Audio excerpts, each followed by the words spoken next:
Welcome to the squad. He's Icewater. I'm Puma. Do us a favor. Like, comment, subscribe to our page. We have other shows, The Fight Game, NFL Picks that's coming up a little bit later. But we're going to be talking about college football. We're going to be talking about the World Series. We're also going to be talking about the NBA just kicked off. We're going to talk about the scandal with Chauncey Billups in the gang.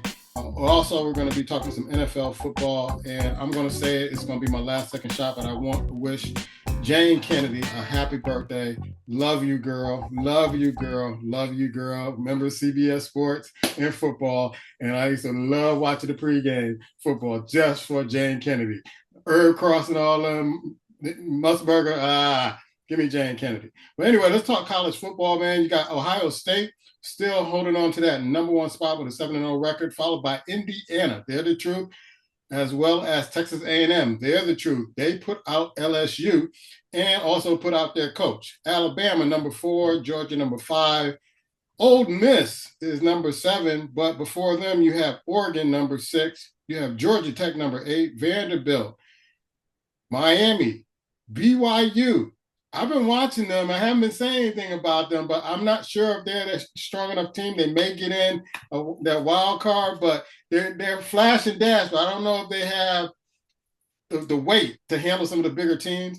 Followed by Notre Dame, number 12, Texas Tech, Tennessee, Virginia, Louisville, who beat Miami a few weeks ago, and Cincinnati, 17, Oklahoma, 18, Missouri, 19, and Texas is creeping up at number 20. They should have lost last week, but they hung in there. Your thoughts on last week's games, man?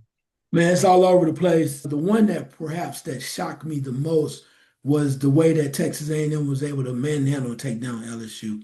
That surprised the heck out of me because I've been watching LSU all year, and the way that they're Can I give you a tip why they did that? And I'll sure, go go back ahead. to it. It involves Brian Kelly. Brian Kelly, when he stepped into LSU, fired their strength and conditioning coach that had been there throughout the whole championship. He went to Texas A&M. The rest is history. I like the way that you make it so simple. But I've been watching LSU defense all year long, and I was really surprised that they were not able to, as you mentioned, be stronger or at least show some power like they've been doing all season long. Texas A&M quarterback really surprised me too. He really started to come through. But the way that LSU, it just didn't seem like they were on the same page on both sides of the ball. And I think oftentimes earlier in the season, their defense has really been carrying them and allowing them to be in games and actually win games and not being able to compete and stop that quarterback and the way the offense Texas A&M was running, it kind of shocked me because I was like, wow, the way they're just running through LSU, it just really showed me how deep they were. And the other thing too was watching Washington take down Illinois. You know, Illinois has played some games. I think they got beat soundly by Indiana earlier in the year. But other than that, they've pretty much been on point. And Washington's type of team that they say or they have some very proud supporters and thinking that they're really good. Like they talked a lot of junk when they faced Ohio State and got put in their place. But I think they're still really talented.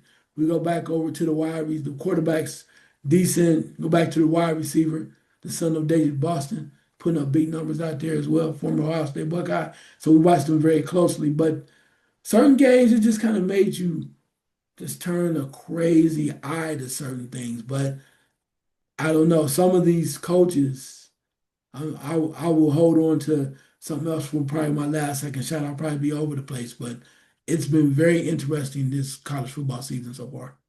Yeah, Texas, I mentioned them earlier. Count your days. You just got by Mississippi State, game you probably should have lost. Cincinnati is rolling. Cincinnati, the Bearcats are rolling. Indiana showed Penn State what you should have did to UCLA, beat them 56-6. And Ole Miss, I was surprised at this game. I thought Oklahoma would get Ole Miss, but Ole Miss gets Oklahoma. Ole Miss is ranked number 7. Oklahoma's ranked number 18, and they got them. North Carolina, I'm sorry. I'm telling you, Bill Belichick, get out of there. Go with your girlfriend. Just leave football. And Virginia, who's ranked number 15, beat North Carolina 17-16. But there was a game that I was watching that I thought Alabama should have lost that game.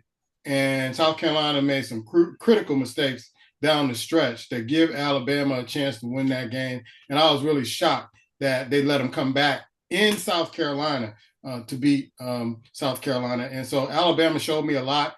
And, you know, we always said, you know, Tom Brady used to say, you don't want it, we'll take it. And that's exactly what Alabama did, going down to South Carolina and handing them a loss and put them in the number 4 spot.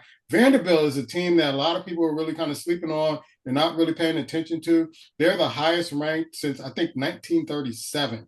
That's a long time, and they're ranked number 9. But Texas Tech is a team to watch also. They're ranked currently number 13. And if number 1 through 12 slip up, Texas Tech is going to be in the mix. But you seem to look at a battle between the Big Ten and the SEC in the top rankings. Are they the 2 superpower conferences right now? I think you'd have to say yes, because everything is out there. Even when you look at the standpoint of with Oklahoma, some of these other teams trying to make noise. You mentioned BYU earlier. I think BYU is solid. I like the way that they play. They're very physical, but I'm not sure they had the speed when it comes to overall talent to hang with some of the bigger teams. But I think when you look at it, you have to say it's the Big Ten, Indiana, Oregon, Ohio State. You mentioned that too. Illinois is even with their a little bit there too. And SEC, we know what that is. They're in and out right now, but there's a lot of solid teams over there. So I said it before, and I will repeat that now. I thought at the beginning of the season, when they mentioned before about having 12 teams, I still believe that 8 teams, 4 and 4 at least, will come. 4 will come from the Big Ten, and 4 will come from the SEC in the playoffs. And the rest of the other groups will fight for that spot. You might as well throw Notre Dame in there because they're gonna find a way. So now we down to 3 spots that are not accounted for. I'm just talking Not the common sense. team, but the committee. Gonna find a way. Yeah, I'm just saying. I mean, I'm just talking plain. So we got 3 spots left. So everybody get ready. All right, all right. The spots are closing up. Who do you expect or have an inkling that will be upset this coming week? Because there's some upset specials of teams that may be looking past a team that's not ranked, that is ranked, that may get popped. So if you had to look at it, I'm not going to say Penn State. I don't think Penn State has it. What? You mean Penn State's not going to win that game? No, they're not going to win the game against Ohio State. They're not going to win that game against Ohio State. I'm looking at Florida. Florida's sometiming with Georgia. That's going to be I think a close competitive game. You're looking at Vanderbilt and Texas. Vanderbilt's going to have to show it in this game because Texas was playing pretty hot towards the end of that game. And you got Houston that beat the brakes off Colorado last week. And Dion was like, man, I haven't got beat that bad since my mama used to whip me as a kid. That's a beating right there. So I'm looking at SMU. I don't know, SMU and Miami, because Miami's a little bit inconsistent to me right now. And their quarterback is playing a little shaky to me sometimes. So who are you looking at? It's going to be an upset this week. I hate to call this out, but I have to say it because I need to be honest here. Be very careful. Cincinnati's on the road at Utah. Be very careful. Utah, I watched them play BYU. They can be up and down on the road. It's going to be very difficult for Cincinnati. I believe in Cincinnati. I think they're very talented, but that's a hell of a road game to take on when you're trying to keep your undefeated record going. So that makes me wonder a little bit. If Texas, I got to look at their quarterback. I don't know if Manning's going to be back or not.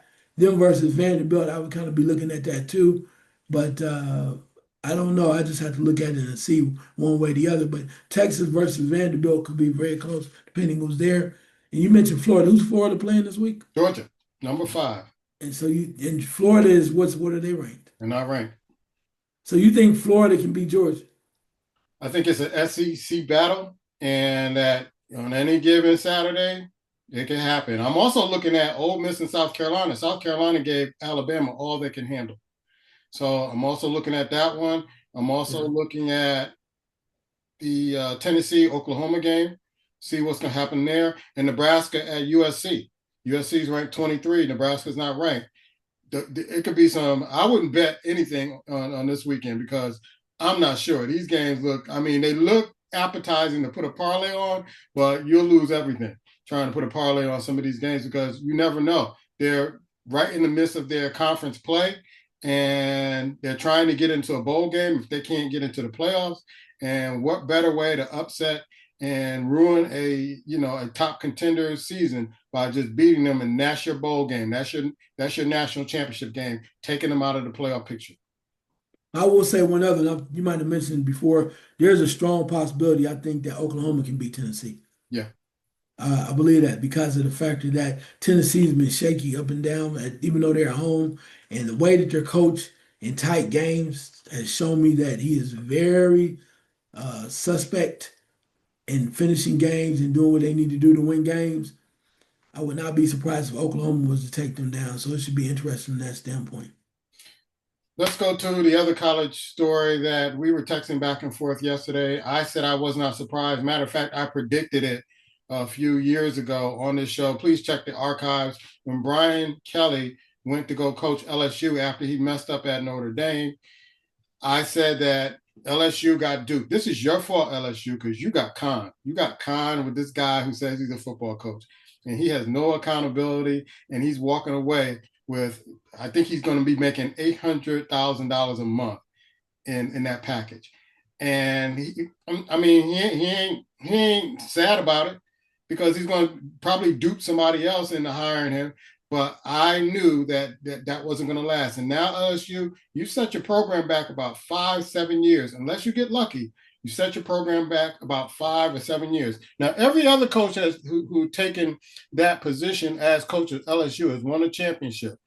You got Nick Saban. You have also my boy Les Miles. He won it. And then Orgeron won it. He's the only coach that didn't win it, taking over that program. And they have a standard. And I wasn't surprised at all that they got rid of him. This is the second time they lost to Texas A&M. And they're going to be put out the playoffs anyway. They were supposed to be in the playoff mix. And they were supposed to be touted as one of the teams that may win a national championship. This guy can't coach, period. Your thoughts, man? Well, I was surprised that they did it in mid-season. And I understand it's almost as if certain colleges are just letting go of coaches when you have no shot at making the playoffs. They said we might as well get rid of you now. I'm like, wow, what in the hell is going on? I don't think I've ever seen that like that. Not any top tier groups like that. I'm surprised if they're following that. Then why isn't Florida State looking at making a change? They're not in the So SEC. I So, know, but I'm saying in general. I'm yeah. saying in general. You look at the Big Ten, you look at all over, you see these schools letting certain people go. Like when they're not, their teams are not going to be making the playoffs, they're letting them go. But I would say this with Brian Kelly, from the beginning, we kind of, I wouldn't say, I don't want to put this as a mark like it's prejudicial or anything like that too. But it's almost as if he was a peg that didn't fit. Mm-hmm. It's a down south mentality where they do things a certain different way. You speak a certain kind of way with a twang, and they ask him, "Did he know anything about this?" He said, "Oh, I'll figure it out. I get to know it if I win football games. You won't know anything about it." But I think there's a style, there's a certain type of approach to the school and understanding how things are done down there. And I'm not sure if he was a good fit. Now we make fun all the time about what's Edgeron making all, but we talk about the way people make fun of the way he's talking because he's from down there, Yeah. right? He's from down south. You hear what he said at the time, but he understood the culture. Culture, He yeah. understood Miles, Yeah. right? He understood it.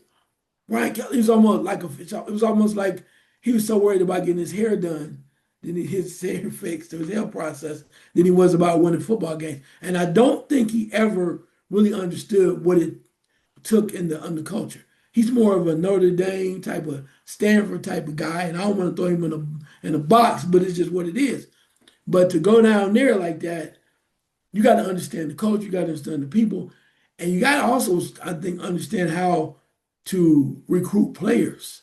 That's another thing I think he kind of missed out on too. I know they have some quality players, but it's like they normally come up with the way they grab Joe Burrow, right? And were able to do that, they normally would come up with something crazy with wide receivers and had all that talent.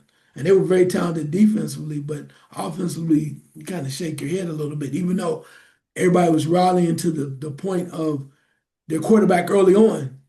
And it just seems like the steam went out of that train or something. So I don't know. I was surprised that they let him go at this point of the season. I can see why he did get let go. I don't know. I'm interested to see who's next. And I know if I think they would take Lane Kiffin tomorrow if he was available, if he would say yes. Because he's so you got to be almost like a riverboat gambler, like Steve Spurrier. You just got to be like either be real cool or just willing to roll the dice. And I think that that wasn't Kelly. He didn't understand how things were going that way. And you just got to be able to go in those homes and talk to these kids and go down south. You got to go down to Florida, grab some recruits. There's a lot more to it. I just don't think he was a good fit. And I'm not sure if he's able to motivate the players. And he might have lost his team somewhere down the way too. Exactly, That bro. team That's exactly what happened, bro. with that defense, we watched them earlier in the year. That defense was one of the top defenses in the country. And I think that they fell behind the wayside offensively. And then after a while, it's like anything else, if I make this last point, that a defense like that, if it's on the field too long, it gets tired. Yeah. And things start to happen. I think that's what happened when they played Texas A&M. Yeah. What I learned from him at Notre Dame is that it's everybody else's fault but his. And he's going to throw people under the bus. And those rah-rah press conferences and all that other stuff, the players stopped buying it. They stopped buying it. Even the coaching staff started buying it. There had to be some murmurings with the players and the coaches and that university was like, this guy's not it. And when you have the fans holding signs like he has to go, and the famous New Orleans style, they don't spell it G-O, they spell it a different way. He has to go. They knew it. He's a con artist. He cons his way into jobs, and he's way in over his head. And then when things start going wrong, it's the quarterback's fault. It's the offensive coordinator's fault. It's the defense coordinator's fault. It's everybody's fault but his. And I learned that from Notre Dame when he trashed that quarterback who wanted to leave and go to the NFL, and he trashed him. Now he's your starting quarterback, but now he ain't no good to go to the NFL because you wanted to keep him in school. He wanted to go play in the NFL, and you try to trash him to douse his draft pick order. And so I knew that about him at Notre Dame. I didn't know anything about him before he got to Notre Dame, but I watched him at Notre Dame closely and how they would lose and how they would go about games. And it was everybody's fault but his. But I blame LSU because you got conned, and you got conned out of millions of dollars. And you're going to have to recoup that. And I don't know if you can recoup that if you don't get a big name coach to come in there, and you're going to have to pay him double to come in there and clean that mess over there and recruit and build that program to where it's supposed to be. I like the LSU Tigers, but when he became coach, I just laid off him. I got a few jerseys. I just laid off him. I got hats and everything. LSU, I liked them. He didn't say anything about the player that committed suicide. That was under his watch. That was under his watch. And LSU, you didn't do anything about it. You didn't do anything about it. You just let it kind of get brushed under the rug. But now you want to fire him for losing games. But now fire him for what happened to that young man. And so LSU, this is going to set you back for a long time. But because if I'm a parent that has a college-age kid to go to school, I'm not sending them to LSU the way you treated that young man. The way you treated and put that young man out there, I'm not sending anybody to your university. And the players felt that. The players felt that, and they stopped listening to him because they felt he was phony. He was phony at Notre Dame. What make you think he's going to be an up-and-up guy at LSU? And the next team that's looking at him, you need to do your homework on this guy because he's a fraud as a coach, and he's a con artist. He's going to talk the talk, get the job, and then he's going to sit down on you. And don't sign him to a package when it doesn't work out. Don't sign him to a package. These coaches are getting rich, and they can't coach. Sign me as a coach. I'll screw up for 1 year, and you give me $50 million after I leave. Please. I mean, they're getting paid $800 million a month, bro. No doubt. But in two, I'll say this. Now that I think about it, that Kelly came through what we call the truck stop of coaches, right? University of Cincinnati. He was there and he was 34-6 there. And there was a lot of other coaches that came through and did the same thing. They just lasted for like a year or two, or maybe even 4 years at Cincinnati. And then the next job comes up, and I think that's what really propelled him to get that Notre Dame job because of what he did in Cincinnati. People were like, well, if you can do that at Cincinnati, what can you do here at Notre Dame? And I think that the opportunity was at Notre Dame. He felt like he had done all he could do, and LSU came with that crazy money. So he goes, well, shoot, probably thinking to himself, we're not going to win the national championship here. And they've already done it here at LSU. So let me grab this money, go spend the money for facilities. And if I just happen to get some decent talent, maybe we can move forward. But again, he just never seemed as a right fit down there for me from the beginning. He just had a different style. And I think that affected the program overall. I thought this was going to be probably the year that they would make a move and be better based on primarily on that defense. But then after a while, things just start to unravel. So here we are. I think UCLA would be dumb enough to hire him. They would be dumb enough to hire him. UCLA. Yeah. Well, he might fit there though, because I mean, when you think about it, that might be the type of coach that they're looking for. Because again, when you look in, I mean, let's look keep this 100. Okay, imagine this: they hire him or they hire James Franklin. If James Franklin can propel UCLA to 9, 10 wins a season and never make the playoffs, that's That'd okay. be good for them. Yeah. Because they've been struggling for so long. If you can just do that, and if Kelly can go out there and do the same thing, 9, 10 wins the game, I mean a season, then that may be good enough. Other places will not be, but I'm just saying I would not be surprised. But then again, the way it's going out there now, or they got blasted the other night by Indiana, but I wouldn't be surprised that Neuheisel is going to be in the running for that job, the young Neuheisel. Yeah. Well, if the lesser of two evils, I would go with Franklin. I would not touch Brian Kelly. I would not touch him. I would not touch him. Let's talk about the World Series. It's 1-1. The game is coming on in a few minutes. I said the Dodgers are going to take it last year. They're right back in it. They got the split, and now they have 3 games in LA. Maybe it won't get back to Toronto. I don't know. But, Otani hasn't gotten on the mound yet, but he's been hitting the cover of the ball. And so what do you think about the World Series? Because I'm kind of liking it. I'm glad that Toronto kind of showed up in the first game. But 11-5, I'm like, whoa, this is a little bit too much. We'll talk about a little bit of how I thought about that later. But anyway. Well, I'll say this. Toronto figured out probably that they needed to jump out and grab one of the first games that they had a chance. And maybe they did that, feeling all excited about it. And maybe the Dodgers, like when they started to see where the score started to go in the game, pulled everybody back because they weren't pressed about it. Because we know they're gonna make a run. As you mentioned, the next 3 games are in LA. So they're really kind of saying, okay, can we get this split, right? Which was a split. It's kind of like any series. Yeah. You get a split. So now we got the home field advantage. They can end it. All right. So they got the split. So to them, I think that was good enough. You probably say, well, it'd be nice to have a sweep, but no, realistically, the split is what they wanted, and they got it. And I think that they will wait, and that's what I told you. And you might feel like I'm just mad because the Dodgers spent all that money. I'm not mad. It just don't make no damn sense. I'm a little frustrated. It's almost like they got all the people and they put them all the best players over here. And they say, all right, well, let's play. Let's play a game. You know you're gonna destroy them because you got all the people. But I'll say this though, they have what I call the genie in the bottle, the genie in the glass, and Otani.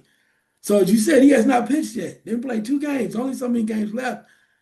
They're going to go through this process, and they win the next, win the night, and they win the night, and they win the next game. Let's say they need to put him out in game 4 and pitch him. He ain't pitched all year. Yeah. He fresh as hell. Yeah. That's unfair. This dude go out there throwing no hitter because he ain't pitched, and he's one of the best pitchers in baseball. So he pitched 7 innings that night, 5 innings, whatever it was. Okay, it's the first 5 he ain't pitched all year, pretty much. And now all of a sudden, well, we need you to, can you pitch four? Oh, hell yeah, I can pitch back to back. You want me to pitch tonight and tomorrow? I'm good. He I'm wouldn't good. even Because need he to. can pitch. He wouldn't even need the interpreter to ask him Yeah, for more. yeah, the hell. Because he ain't been pitching. And see, I don't know. I mean, you talk about things being fixed. I'm not saying it's fixed, but it was fixed when they let that trade happen. That's what the hell you should be talking about. Talking about stuff that's fixed. That don't make no damn sense. But I'm neither here for that. But And the gambling situation and all that just fixed. yeah, I mean, yeah, Paper oh history. man. Yeah. Anyway, but they made sure he was okay, didn't they? He came out unscathed. How do you do that? So now he's a superstar, and everybody cannot get enough of him. I can't either. I'll pay to watch him play, but it's just the stuff just don't seem right. But then again, if baseball let it happen, who am I? I'm going to still watching, but I'm still watching with a little side eye, looking at him like, there he is. You know, he's some things going on. But hey, Dodgers looking good. I'm still gonna keep an eye on the line just to see what it is for the Blue Jays to win it all. Just because, not saying anybody should bet. I'm gonna look at it because I want to see what it is, just in case. And I have to say this: the team of Big Papi, Jeter, and Rodriguez, man, I love those guys. Love them, love them, love them. They give you so much insight into the game, and you can tell those guys are champions and they know what it takes to win. And they analyze games. It's like I'm sitting there with my pen and pad, man, just writing it down. Like Derek Jeter said, and Alex Rodriguez said, and Big Papi said. Sometimes I have to interpret in Spanish what Big Papi's saying, but Big Papi says such and such and such. But yeah, those guys are the truth. I like they don't do too much and they don't do too little. They're just right, giving you the information you need. Insight on what the team is thinking, what the players might be thinking, what to look for, things of that sort. The NBA season just started, and we have the power rankings in the NBA. I think the OKC is number one. I think Golden State is number two. Denver is number three. The New York Knicks is number four, and Cleveland is number five in the rankings. It just started. I was able to watch a few games, and teams are playing pretty tough. They're playing pretty close games, and not too many blowouts. Wembley from San Antonio, bro, went and studied with the monks and went to study with Olajuwon. And that brother, man, I don't know. He's going to be unstoppable. Once he gets in his prime, he's going to be unstoppable. Your thoughts on the NBA so far, man? I watched some different games. I watched certain different teams. Philadelphia, I know that they trying to mix young players versus older players, but not versus, but with older players. But certain people have caught my attention, and I think it's VJ Edgecombe, the rookie from Baylor. Ooh, he is special. He is special. I think he dropped 30 the first night, and he can just do so much. He's so young and he's so full of talent that it's hard to stop him. It's just watching him play. And I think that they will be okay depending on what's going on. Chicago Bulls, right, have been playing pretty good too. Number one in the They Eastern Conference. Yep. they kind of let a lot of people go, and they signed the guard from OKC, kept him for a while, so it should be interesting here too. I was gonna talk about this later, but I don't know if I'm gonna be able to have a spot for it, so I'm gonna throw it out there now. People were talking about Dallas Mavericks and they're talking about Houston. I've been watching them very closely. Thank goodness for the Houston network that I can watch all the Houston games if I want to. I will say this: Houston, some of these players from last year on this team. Granted, I know they're accustomed to playing the way that they did without Kevin Durant. But if you want to win, if you want to go further than what you did, or at least do well this year, certain times in crucial moments, you have to pass him the ball. He's a clutch player. I see right now where they get the ball, and you might have Thompson dribbling the ball, and he drops the ball down to Sengun, so Sengun can take that big shot. Kevin Durant's right there, like his hands are out. Give him the damn ball. Because when it comes down to it, that's what you were missing last year is a guy like this. Now you can still make your plays and whatnot, but I think the coach is gonna have to literally sit some of these young guys down and let them know you got a Hall of Famer over here that still can put work in. He is working and doing real well. You got to know when to quit trying to prove yourself and go, I need to defer. I really need to defer. And they better start using him just in case he get hurt because he's prone to get hurt during the season. So Yeah, yeah, somebody yeah. got But you got to defer to him because you got to get in a build a chemistry in the mix, right? To that standpoint. So, because I watched them, they're a very talented team. They look real good. They play defense, but they have got to provide, make sure that he's a major option in that offense. Second, I'm going over quickly to Dallas. And everybody's talking about D'Lo's not playing well. First of all, I'll start with Jason Kidd. Jason, bro, I know you are Hall of Fame and everything, but why do you feel the need to try to play Cooper Flag at the point? Yeah, he's very talented. He looks good. But it's affecting the team. He's not ready for that yet. You're going to be losing games trying to get him adjusted to the point guard. Can he play the position? Yes. But on this level, you need somebody or need some guys until Kyrie comes back that can move the ball around. Now, y'all can joke and laugh, talk about D'Lo can't shoot and all this and that. But one thing he can do, he can pass the ball, and he knows how to play with stars, which Dallas has. He has a lot of talent over there, and he can move the ball. So you put him on the bench because you're trying this Cooper Flag experiment. Don't wait 20 games in and then try to change up.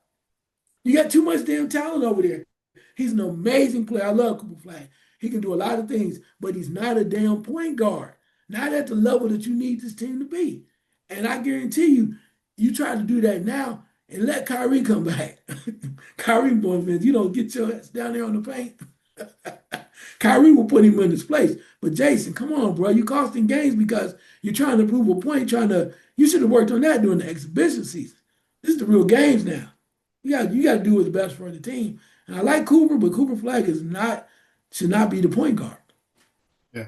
We're going to check out the NFL real quick because we've got our NFL pick show coming up. And everybody was in a winning record last week. So check out our standings. We'll put a ticker in the bottom of that show. But there were two games that really shocked me yesterday that I did not see coming. The Dolphins beating the Falcons and the Texans beating the 49ers. Now, I know 49ers been banged up. I didn't think they were that banged up to where the Texans were really just kind of manhandling them in that particular game, and rightly so. They were manhandling them. The other story that's coming out of Cleveland is that Cleveland Browns want to trade Shedeur for a second-round pick. Are you nuts? You got him in the fifth round. Who gonna take that? Who gonna take that? So that's why they said they pulled him out. They got Zap to come in to be the number 2 because they don't want to get him hurt because they're trying to trade him to the Jets for a second-round draft pick. That's the word out there. And I'm like, you got him in the fifth round. How do you justify he hasn't played? You got him on the bench. How do you justify getting a second-round pick? I'm telling you, they're the Cleveland Clowns. They have no idea what they're doing, man. Your thoughts? No, I agree with that. I'm going to follow that up real quick. There's no way to the Jets. Why? You got Justin Fields over there.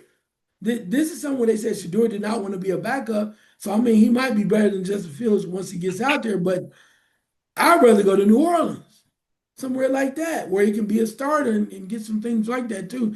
And I agree with you. I'm not sure who's going to give him a second round pick for Shedeur because you act like he was nothing when you got him. Right. Exactly. So why does he have value all of a sudden? Right. I mean, yeah, you got rid of the 2 veteran guys, and Joe Flacco played his ass off. He's playing his ass off. So you made a mistake there. So I'll be surprised if the general manager and the coach come back next year. Speaking of that, I'm going to step right into the game that surprised me, the Jets over the Bengals.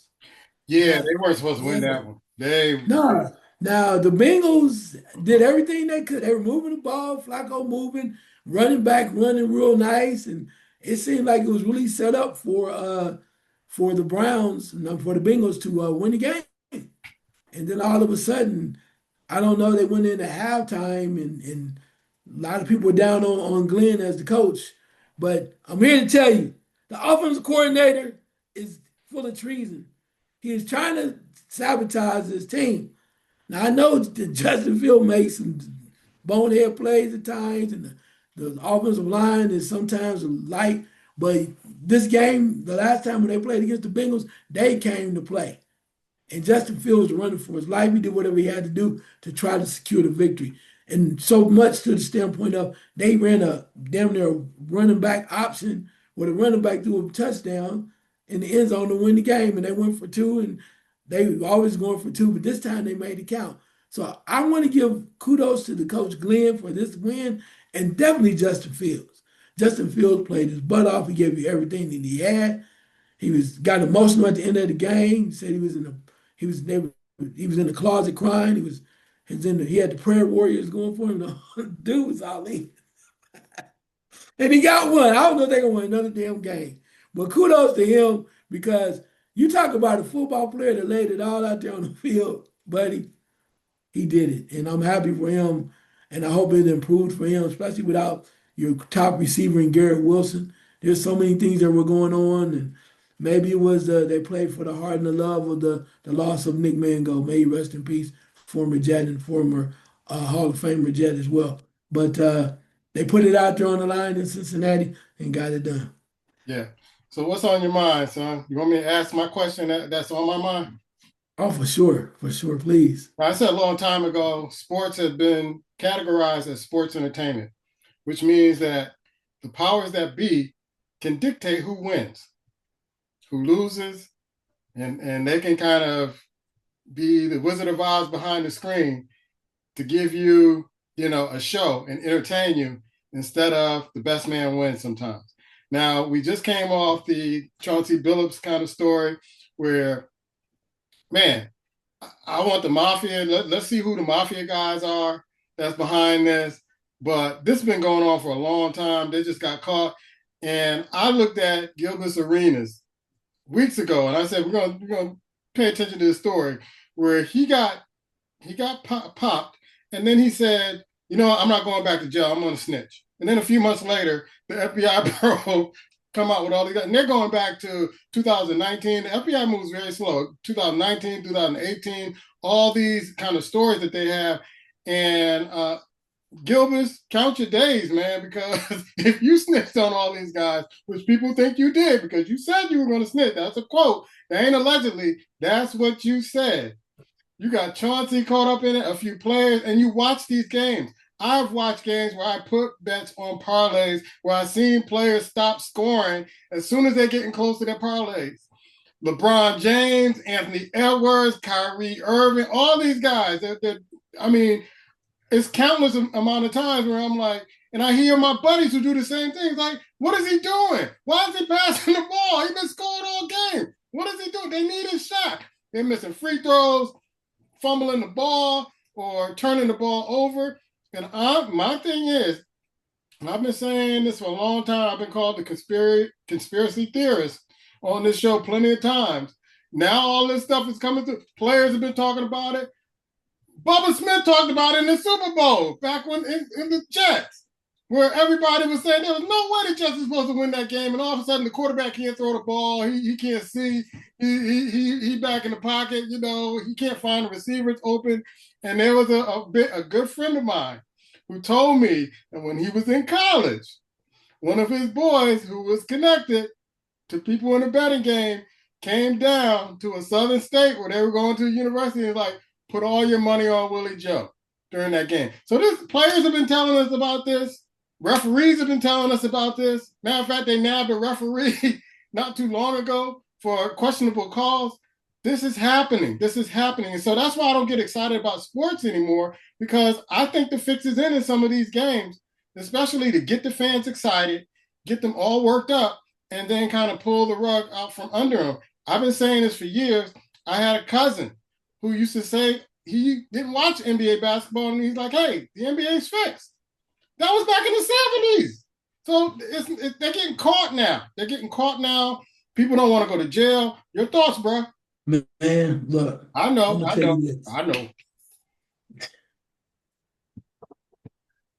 I'm going to sip my tea while you respond. Oh, my goodness gracious.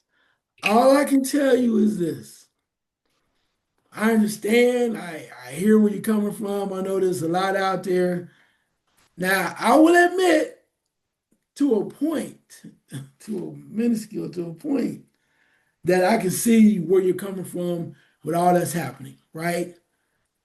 But to think that all the way through that this is taking place, all this is going through, that cheating is just going rampant and they're making money off of it.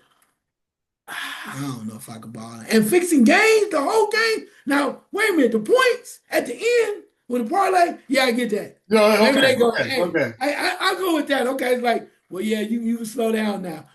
But the whole game and deciding the outcome, I think a lot of times what you're saying and what you're mentioning, I think that's more near the end of the game when it's already decided. Then they go, okay, well, we're gonna do this. Because you would never think that, is what I'm saying. Most people would not think about that. They're thinking about who's winning the game and when and how, but they don't really think about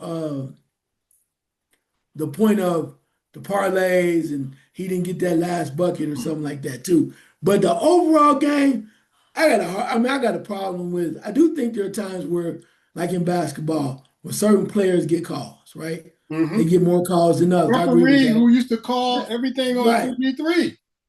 right. I will agree with that. That they have a ice to grind, something like that too. And then what was the other guy, Tim, whatever his name, the one that got fired or Mm-hmm. got let go. But I think he was part of the problem because I think he was getting paid. So you can say it's like me saying, well, man, it's horrible what they're doing. They robbing that man, but you in on the heist. I mean, what we talking about? You getting a check. You get, I mean, you part of the payoff. So, but I do think that, as I said earlier, some of that stuff may be a little bit true, but I don't think it's that far all the way where it's fixed because the players still got to play. And unless the players are in on it, which could be like whatever, they sit down and some of them could be. But I'm not gonna go far as you mentioned about the sports and entertainment like WWE now, because we know That's what they define themselves as, sports yeah, entertainment. I mean they are within certain ESPN said they sports and entertainment, not really the They the, don't have the to tell you the sports truth. itself. But I'm gonna say Play this. things. I'm gonna say this. I don't think it's that deep. I think that certain things can happen, but I don't think it's too much like super fixed like that. Because one, it would be a sham of everything that everybody knows and certain things. Now let's look at some other things that I will agree with you on that maybe be fixed. Like I do think, I don't care what they say, because certain things have felt a certain kind of way, and this year was a little unique too, that in the NBA's draft lottery. I know they talked about Cooper Flag, but there ain't no way in hell you can't tell me LeBron James was not destined for Cleveland. You had to. They was desperate for that. They had to have LeBron. They had to have a superstar. So stuff like that, yeah. But So if you all these say stuff games, like that, then it's a possibility that it's more stuff it that. could be. But to say the whole thing is But messed up.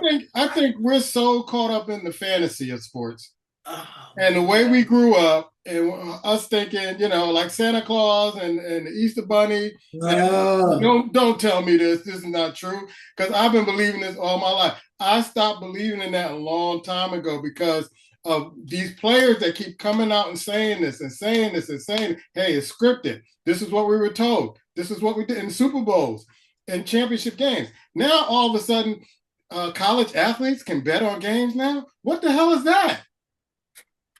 What the hell is that? that's the NCAA feeling the heat and trying to hang on by a thread by any means necessary. They can say anything right now. They can say, look, hey, you can have money to go to the strip club as an allowance. That's how desperate the NCAA is to hold on to something because we said it before. They're not needed. The colleges don't need them anymore. So the NCAA is like almost worthless. But they're trying to hang on by a thread because the same way that they took over, these corporations took over the college football playoff, right? They really don't, they can start their own corporate own organization that can govern the schools. So, yeah, when you said that about NCAA, I'm like, they really don't almost matter anymore. So I'm going to give you another one. The UNLV Running Rebels back in the 90s when they beat Duke. and then Duke comes back and beats them the next year. Don't do this. Don't do this. Come on, man. Come on. In Las Vegas. I don't know, bro. I don't know. Larry Johnson, I don't know. I don't know if I want to do that with Larry Johnson. Now, I did wonder why he didn't take the shot, why he passed to somebody else that did not have the shot. I don't want to believe that, because if you believe that, then you're going to say they deserve the first one. Well, you know, Santa Claus is coming to town. He is, but I'm going to say this. They've been going after Tarkanian forever, and it was not always his fault. I think there was boosters. There's a lot of other people involved. And the boosters are doing stuff the coach doesn't know. A lot of people was doing that. Riley Massimino, allegedly. Anyway, a lot of other people knew what was going on. But they just wanted to take down Tarkanian. And in the end, you end up had to cut him a check because you had no proof that he did what you said he did. Hey, see, nobody talk about that. I'm looking forward to hearing all the stories because Gilbert Arenas snitched. He said he was going to snitch. I believe nobody's going after him. Nobody's going after him. He's going by everybody else but him. He was probably sitting in there with McDonald's, Kentucky Fried Chicken in the interrogation room. And was like, listen, I saw Chauncey and such and such. They got him on film talking about this stuff, man. And so if he did it, if he snitched, a lot of people are going down. A lot of people are going down. It's going to surprise a lot of people. And it's going to burst that bubble, that fantasy we like to keep in sports, like the best man, let the best man win. It's going to bust that bubble. And that bubble bust for me a long time ago. Come on, man. I'll give you another one. Philadelphia 76ers, 2 up on Portland Trailblazers. Then don't win another game? Come on, man. Wait a minute. We talking 1977 now? Yeah, I'm talking 1977. Don't do that. See, now you know went too far. After the fight, you went too far. You went too far now, okay? You was okay the modern day. Do not go back saying that the Sixers gave that series up. First of all, and I'm going to tell you why I remember this vividly when I was a small tot, whatever I was. But I remember this vividly.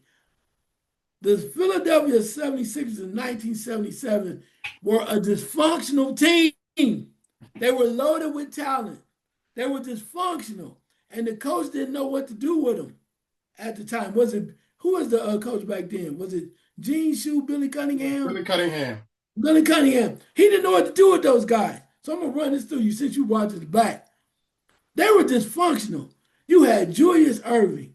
You had a young Daryl Dawkins. You had Henry Bibby. Caldwell Jones. You had Henry Bibby. Yeah. Mike Bibby's daddy. Bobby Jones. Bobby Jones wasn't on that team. He wasn't on that team? That was before 77. He's still back in the ABA. Doug Collins, the coach, was on that team. They were loaded. George McGinnis was on that squad. The strong power forward, George McGinnis. World B. Free, a.k.a. Lloyd Free. And the reason why they lost to Portland is because they had no chemistry. There are literally tapes. Wait.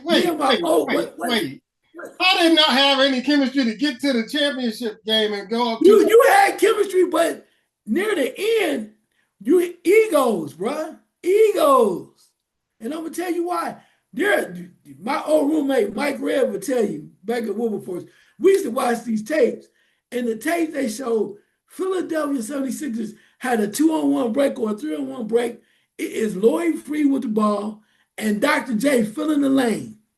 You play basketball, 2-on-1. Dr. J is one of the greatest finishers in all of the basketball history. When you got Dr. J filling the lane, as a guard like Free, what you supposed to do? You're supposed to stop your butt at the free throw line and throw it either in the air or give it to Julius so we can go for the dunk. What Free did, this will show you all you need to know about the team. Julius get ready for the pass. The guy comes out to Free. Free pulls up from the free throw line for a jumper. I do remember that. I remember that. That's one play. That's the whole series. What are you talking about? That's one play. Look. I'm gonna take one of your look. Hey. He talking about that's one play. It tells you right there. Who in the hell don't pass to Making me Julius? hurt. You're making me hurt.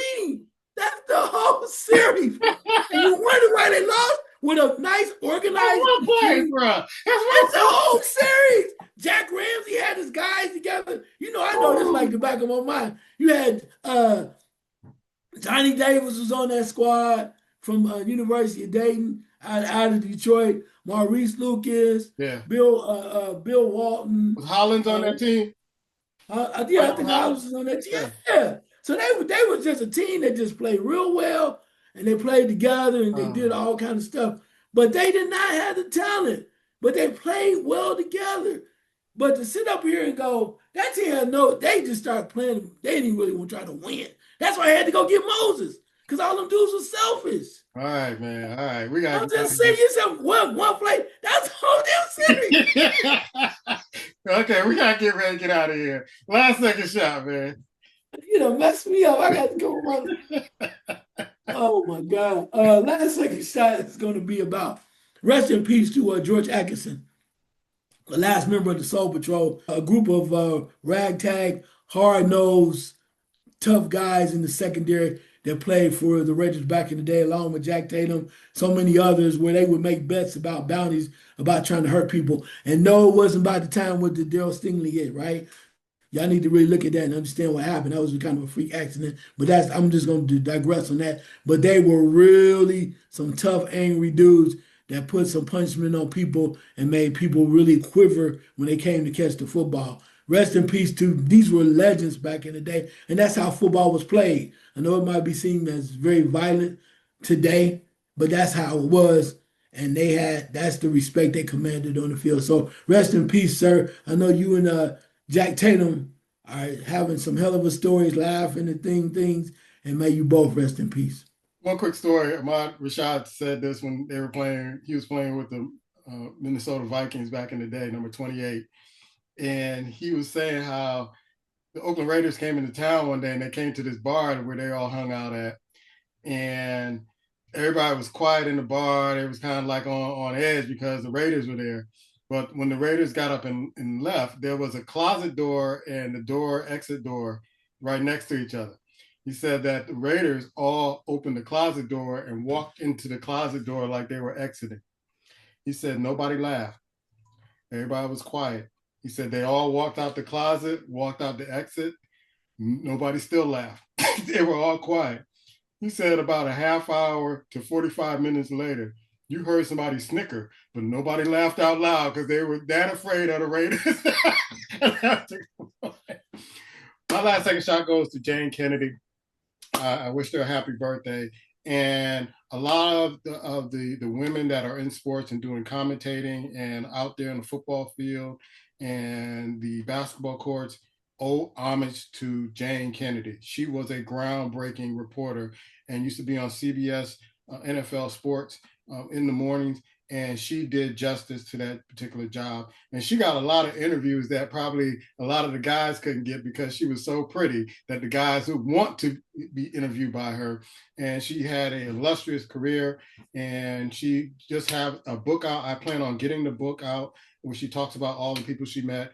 She was good friends with Muhammad Ali and a lot of other athletes. But best wishes.